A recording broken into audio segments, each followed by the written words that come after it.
s'intitule Fin très proche du régime Doumbouya en Guinée.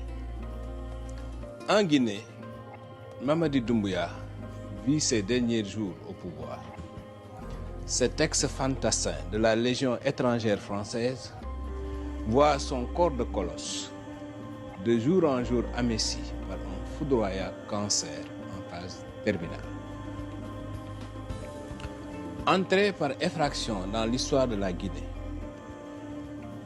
à la faveur d'un coup d'État sanglant perpétré le 5 septembre 2021 contre son ex-mentor Alpha Condé, Doumbouya règne sur la Guinée au moyen de la force brutale, de la répression des libertés, de l'extinction dans le sang des voix discordantes, du rapt d'opposants, de journalistes, de blogueurs, de citoyens.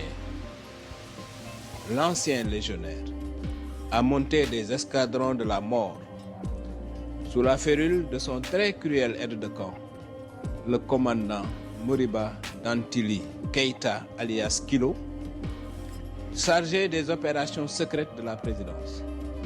Ce psychopathe à la gâchette automatique est l'exécuteur en chef des crimes de sang du régime, dont le dernier en date est la mise à mort par sévice corporel du commandant Toumba Diakité, annoncé le 25 mars 2026.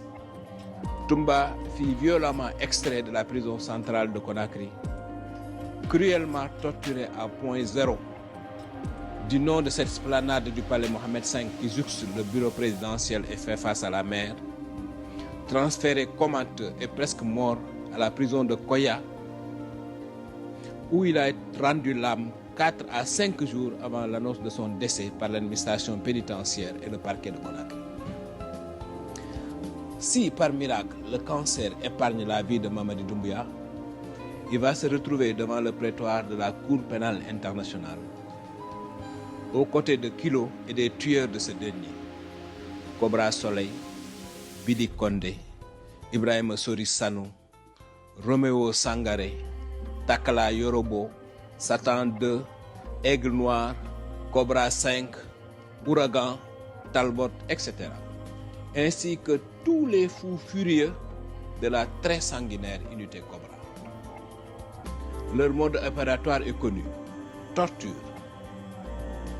achèvement à l'arme automatique, dissolution des corps dans des barriques d'acide sulfurique.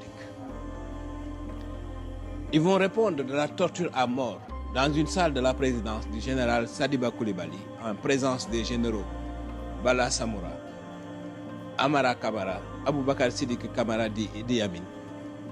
Le rapt des activistes Oumar Silla alias Fonika Mengue et Mamadou Biloba, le kidnapping du journaliste Habib Marwan Kamara, les coups mortels ayant écrasé le crâne du secrétaire général du ministère des Mines Sadou Nimaga. Pendant ce temps bi ñu tëj Ousmane Sonko kaso yëpp Khoureychi moo doon joxe dépense këram. kër Ousmane Sonko waaw.